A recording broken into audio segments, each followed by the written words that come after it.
and welcome to Chester Zoo, a world leader in conservation and science.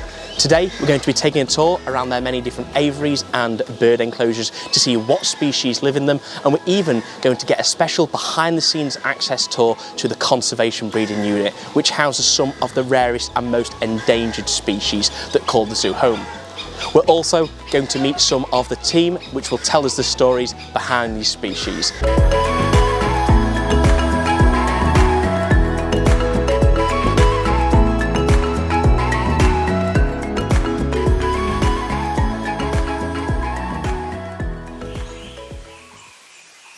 From the vibrant forests of Southeast Asia to the windswept grasslands of Africa, Chester Zoo is home to some of the world's rarest and most endangered bird species.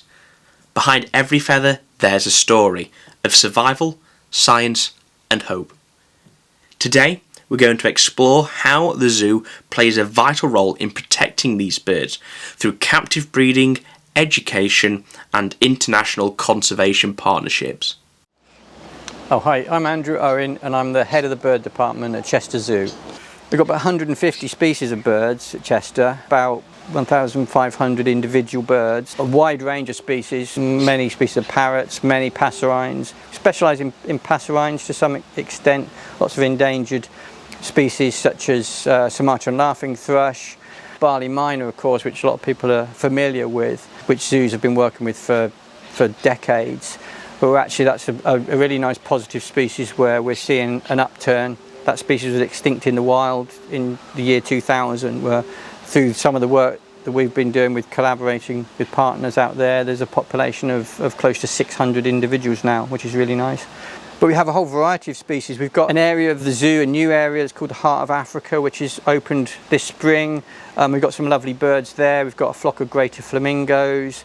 We've got lots of rare waterfowl, including makoa duck, which is an endangered African duck. And we've got some lovely African vultures. We've got hooded African whiteback and white-headed vulture. They're all critically endangered.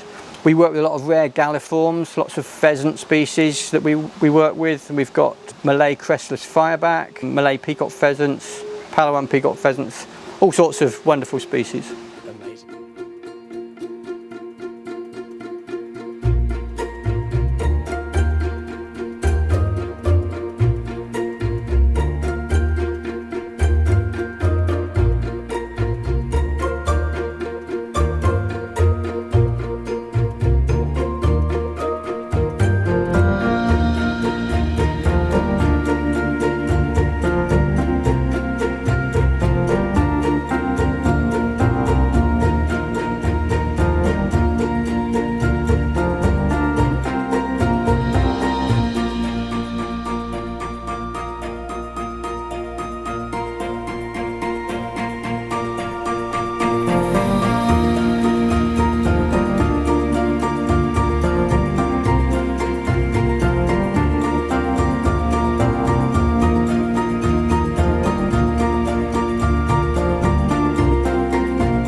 So Javan green magpie is a critically endangered species endemic to the mountain forests of West Java, and Chester Zoo's been involved with that project since 2012. So we've been supporting a conservation breeding centre called Chikananga Wildlife Centre in West Java since 2010, and around the time 2012 there was some work done on the taxonomy and the conservation of the Javan green magpie, and we found out that it was extremely rare. It's heavily threatened by the illegal wildlife trade, which is extremely popular in Indonesia and particularly in Java.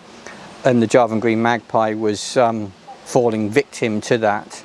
And ornithologists hadn't seen the Javan green magpie in the wild for 10 years. They were extremely rare. They were uplisted to critically endangered after being given full species status. And so we were involved with Chikananga to help find birds from the illegal markets, and we set up a conservation breeding program for them around 2012, 2013. And since then that project has developed more than half of the global population is now kept by Chikananga, so they've got 68 birds. There's a global population of 130 birds in captivity, mostly in Indonesia, but there's also a breeding program in Europe, which is managed by myself, the EASA, EEP, Endangered Species Breeding Program, and we brought some birds over in 2015 to Chester Zoo, and some of those birds went to other zoos in Europe, so Jersey Zoo and Prague Zoo initially. Subsequently, London Zoo and Basel Zoo also keep the species, and we manage that population here in Europe. And they're quite a challenging species, but we've had some success in breeding those birds, and also very important is supporting the work in the field for Javan green magpies, not only the ex situ conservation breeding side of it, but almost more important in some ways is engaging with the local communities, engaging with the local trappers and understanding what drives their need to trap birds. And so that's a big part of it, hopefully with a long-term aim of returning some of those birds back to safe environments in the future. So they've got a really unusual pigment called lutein, which is in a carotenoid that's in their feathers, and their feathers is quite an unstable pigment. So when you think about it, they've got a base plumage colour of blue, and this pigment is a yellow pigment, lutein. So if you mix yellow and blue together, you get green, and it's almost as simple as that.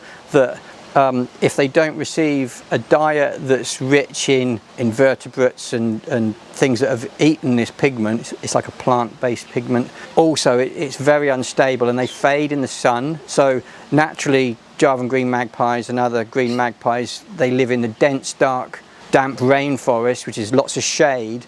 So they're not really exposed to much sunshine.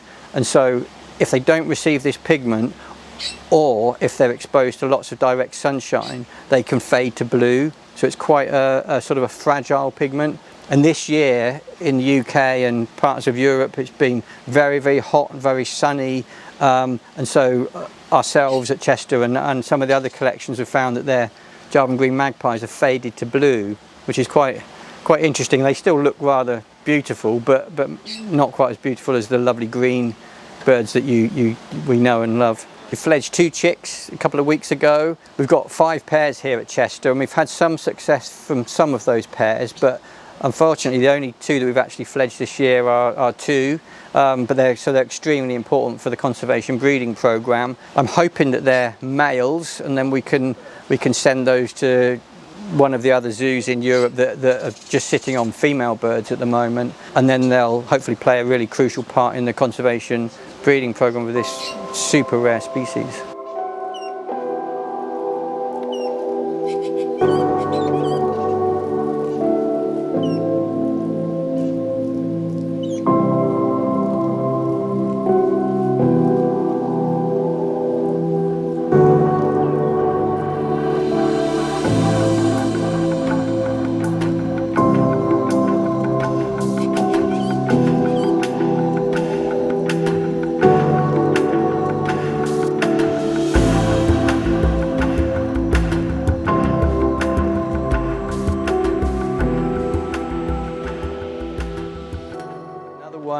That was a species that was thought to be extinct. It hadn't been seen in the wild for 75 years, which is a very long time. Very unusual, enigmatic species, very elusive, tiny little dove, about not much bigger than a diamond dove. Some people might not know what a diamond dove is, a bit bigger than that. It was rediscovered in 2015 by a Brazilian ornithologist, and then working alongside the Brazilian BirdLife partners, Save Brazil and Parque das Aves, which is a big bird park in Brazil. Chester Zoo has been involved with helping to implement a recovery program for that species in partnership with those mentioned and other institutions like Toledo Zoo and the IUCN Pigeon and Dove Specialist Group, and where we've helped inform like an action plan where the population that was rediscovered is still really, really tiny. It's less than 20 birds. Too few to try to bring those individuals into captivity. So with the agreement of the Brazilian government, we've been involved with harvesting eggs, first clutches of nests, of those few remaining pairs. And then with our avicultural expertise, we've sent our staff out, a member of our staff gone out for the last couple of years, incubated those eggs and hand reared those tiny little chicks to establish a captive population, which there won't be at Chester Zoo. They'll remain in Brazil, in Parque das Aves, again with that long-term aim to build that population up whilst protecting the wild population and trying to grow that. So I suppose that's an example of the sort of crossover work that we do that maybe people aren't so aware of. You know, we keep lots of wonderful birds in captivity in our zoos, but we actually use our avicultural expertise to apply that to conservation projects in the wild, such as the blue-eyed ground dove. So it's a real privilege for us to be involved with something as rare and unique as that. And we really hope that that's going to bear fruit in the next few years, and we can see an upturn in the population of the blue-eyed ground dove. Now we're going to explore the Monsoon forest. This walk-through habitat will transport you into the heart of Southeast Asia's tropical rainforests, where the air is warm, humid and alive with sounds of wildlife. Let's see what birds we can find here.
Now, to end what has been an incredible day here at Chester Zoo, we're going to take a look around a couple of the other bird enclosures, starting here with the Sumatran laughing thrush.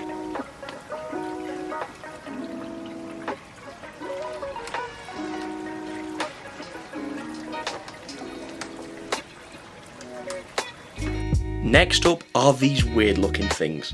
These are northern bald ibis, and they're found in North Africa, Europe and the Middle East. They're now critically endangered, with only several hundred birds remaining in the wild, and Chester Zoo has been at the heart of a conservation programme looking to restore these birds back to their natural habitat. And last but not least is the classic zoo bird species that everybody knows. It's the flamingo. Now, these are Caribbean flamingos, and what was super cool to see was the breeding in action as we was there. The birds were building or had already built mud mounds. These are designed to keep the eggs or the chicks out of rising floodwaters in the wild, and we even got to see one of the hens stand up, and we could see not only a chick but an egg in another nest, and that was really, really cool.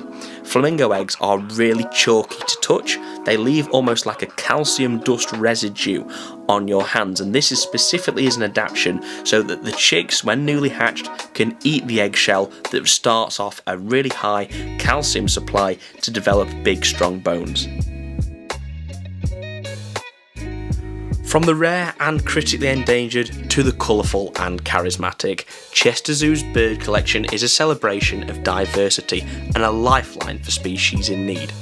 Every aviary tells a story of survival, and every bird plays a part in global conservation.